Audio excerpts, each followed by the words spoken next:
talk about that. And then compare it, all these different Judeo-Christianity, Hindu, Buddhist philosophy. Every soul is eternal and self-existent. Most of the Eastern religion, almost all Eastern religion believe into that one. That every soul is eternal and self-existent. From even Western religion, no, it's only one life and eternal judgment. But the spirit is eternal.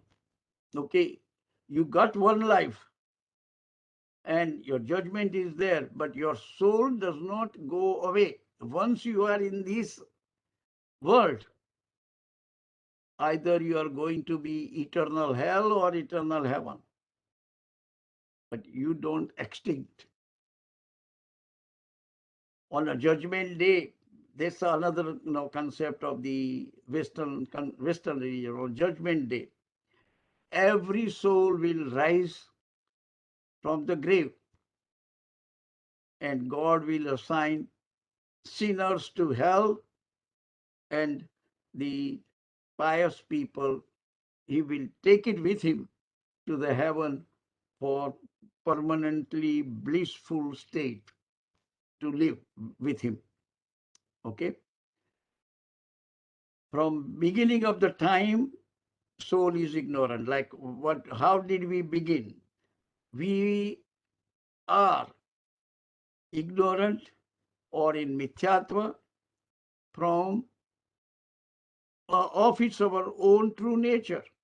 We don't recognize. And karma is attached to the soul. This is the another Jain basic assumption. You are in mithyatva from the beginning of the time, and karma is attached to you. So never ask, from Jain point of view, any question, when did the first karma attach to me?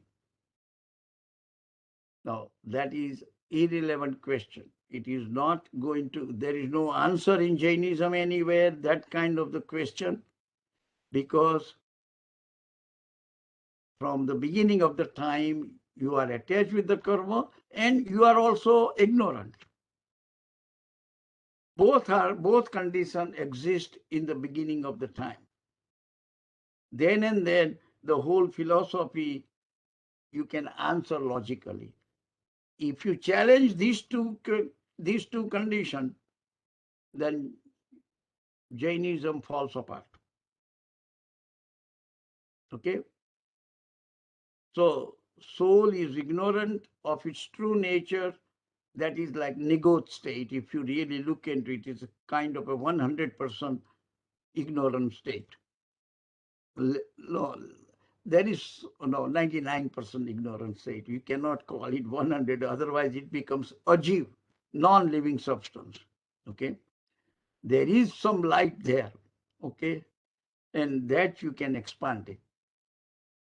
And karma is attached to the soul. Again, if you say the karma is not attached from the beginning of the time, then you will never attach any more karma because you are a pure soul. And if it is a pure soul, no pure soul will come back to the world again. So you can just see why I'm saying it. These two are the precondition, existed right from the beginning. Ignorance and desires are the root causes. Of course, desire, you can just say, ignorance includes everything in reality, okay? That you don't know who am I. That's why you have all the desire, kashais, okay? Anything you desire, if you accept the present moment as it is, if you accept that this is the perfect moment, every moment is a perfect moment for me, and you truly live the life that way, then in one moment you attain the liberation, you attain the Kevalgnan. Okay, Kevalgnan means you truly know what is who you are, and you are practicing accordingly, according to your nature. according to the pure soul's nature. That's what it is, the Keval. Keval doesn't mean, oh, you know past of every living beings, future of everybody's, present also of everybody's, at the same time, at the same moment. We have glorified Tirthankar's definition. Okay, we have glorified Tirthankar definitions, and we make like is a Hindu god. That definition is nothing, because Hindu god is an avatar. What is avatar means? He is the god to begin with, and he is taking the birth in the human life. That is avatar. Okay, from God to the human. While Jain God, you are a human being beginning, and you elevate yourself to reach to the qualities of the God. Okay, that is the difference. Difference is, from human being, you become pure soul, which is a God. In Hinduism, the concept is different. You are a God. All these, no, Hindu God, you are, that is the word Brahman is. And the Brahman creates, becomes the universe, coming to the earth. That earth is a similarity, just analogy point of view. And that's the whole things you have to understand, that but ignorance are the root, or the desires are the root causes of all our suffering. Why am I suffering? Okay, because I don't know who am I. That's the reason I'm suffering. Once I know who am I, the suffering will disappear. Okay, the principle governing the successions of life cycle, which is birth, life, and death, is karma. Now we know that no karma is attached. The karma takes me from one life to another life, and even within the life, no, the birth, life things, and the death, everything is karma. Our ignorance or mithyatva or intention behind our action of body, mind, and speech bind us with the karma. Whatever is your intention for your action of body, mind, and speech, actually it is only mind in one sense. Okay, first everything occurs in the mind, then it can come out from speech or in action, body. So it is like body, mind, speech type things. Body, speech, and mind, okay. So if you can control your mind, then you made it. Ultimately, what did Bhagwan Mahavir did for 12.5 years after that's his sadhana kal? When he took the Diksha, he left palace, he left no home, he left the family, everything is gone. He, like several Tirthankars have different stories, but Bhagwan Mahavir take the Diksha by himself. There was nobody with him took the Diksha, as opposed to like Adinath Bhagwan took the Diksha with so many people together, and Parshnath so many, and Neminath so many. That's the one. Neminath did not take the Diksha, but what I'm trying to tell you, okay, each Tirthankar had, when you read the stories of the Tirthankar, you find out okay, what it is. But Bhagwan Mahavir, just a single person, he took the Diksha, okay, with nobody with him. And he did that Diksha. He went to jungle. What did he do for 12 years of sadhana kal? 12.5 years of sadhana kal, before he attained the Keval Jnana. For 12 years, he did not eat. Well, how many meals he ate? 349 meals. In 12 years, he ate 349, one meal a day for 349 days. No. On an average, every 12 and a half days, he ate one meal. So he did not spend too much time in eating and all the bodily activities, what we need. How long he sleep in 12 and a half years? Do you really know that how many hours he slept for in 12 and a half years of sadhana kal?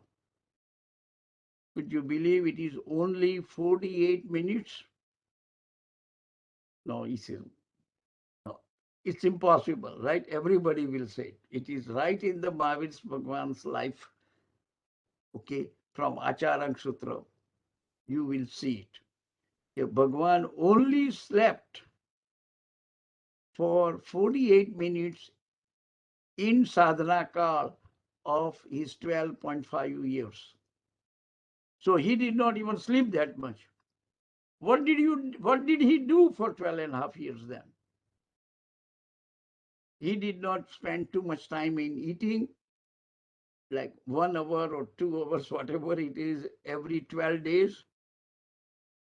And he did not sleep.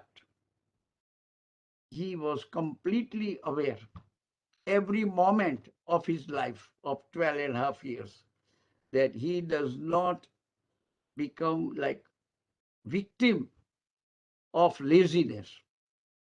Okay, when you sleep, it is the laziness. Okay, you are wasting the time which you need to be fully aware about it. Okay, instead of no, you did this one. So what I'm trying to bring it out, for 12 years of sadhana kal,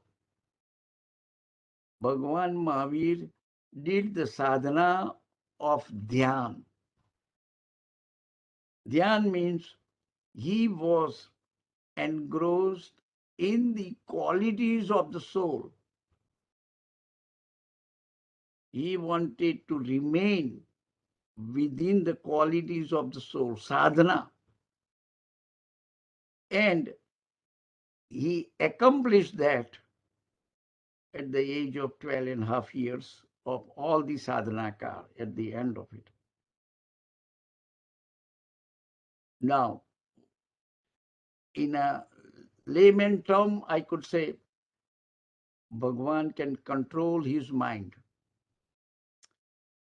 He controlling the mind means if he wants to get excited, he can. If he doesn't want to get excited, he can. Means the mind is under his power. Can we do that way? Ourselves. Can I control my mind? We cannot even control our mind for 30 seconds. I'm just saying it because everybody's experience is that way. That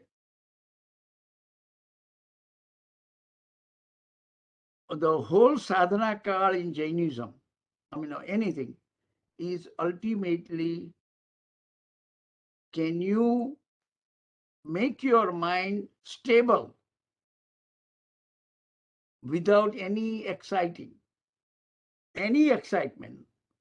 some drashti, completely stable. There is no vibration in the mind.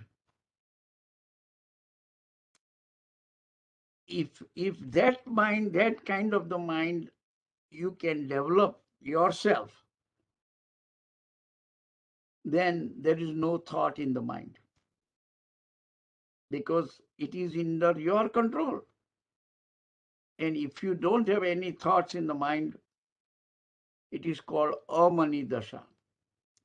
And we call it Kevagnani has no thoughts or amani dasha.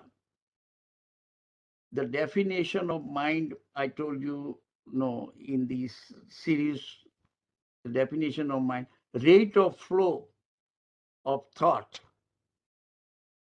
Rate of flow of thought, it is called mind. And if there is no rate of flow of thought, if there is no thought, then you made it. It is, you live only in the present cycle, only in the present moment. And when you live in the present moment, you are a Kevalgnani, because you are completely knowing yourself every moment. That is the definition of the living in a present moment. Okay? Our ignorance, mithyatva, or intention behind our action, body, mind, and speech bind us with the karma. Anyway, so these are the basic fundamentals. If you have any question, let me know. I'm going to the next chart.